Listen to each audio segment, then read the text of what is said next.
an expert on the opioid epidemic or in government trying to push solutions. How much of it is drug dealers from Mexico or from wherever, and how much of it is big pharma pushing opioids in a way that's irresponsible? Well, I think it's a bit of both, yeah. Jake. I think, there's no doubt that the cheap, pure heroin that is coming up from over our southern border is replacing opioids. The dynamic is this, for people who've really studied it, and we have in New Jersey.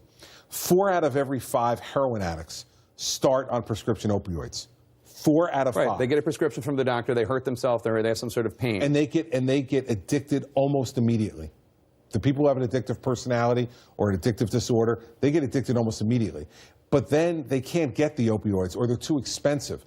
And the problem that the president's talking about is the cheap, pure heroin that is coming up that is so much cheaper than the opioids, Jake, that people immediately then become heroin addicts, with all of the criminal aspects that attach to that, with the infectious aspects that come to that, and the death. I mean, in New Jersey last year, 4 times the number of people who were murdered by a gun died of opioid overdose. No, it's insane. 3 times the number of people who died in an automobile accident died of an opioid. 3 times the number of people who died in an automobile accident were killed by an overdose of opioids. So it's a combination of the two. And I think what we need to do, and that's why in New Jersey we now have a law that says when you go first to a doctor and you get opioids, no more than a 5-day supply on your first prescription. They were giving 30 supplies of this stuff, and it gets people hooked, and it's one of the things we have to deal with. We need to deal with interdiction at the border.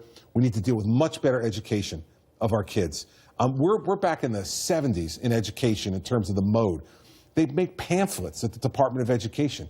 Yeah. We have young children. Right. They don't read pamphlets. No, pamphlets is if not it's the way to do it. not on their smartphone, if it's not part of social media, they don't get it. I'm going to reach out to our folks and our friends in social media to say, how can you help in educating kids about the dangers of opioids, the dangers of drugs? And the third piece is treatment.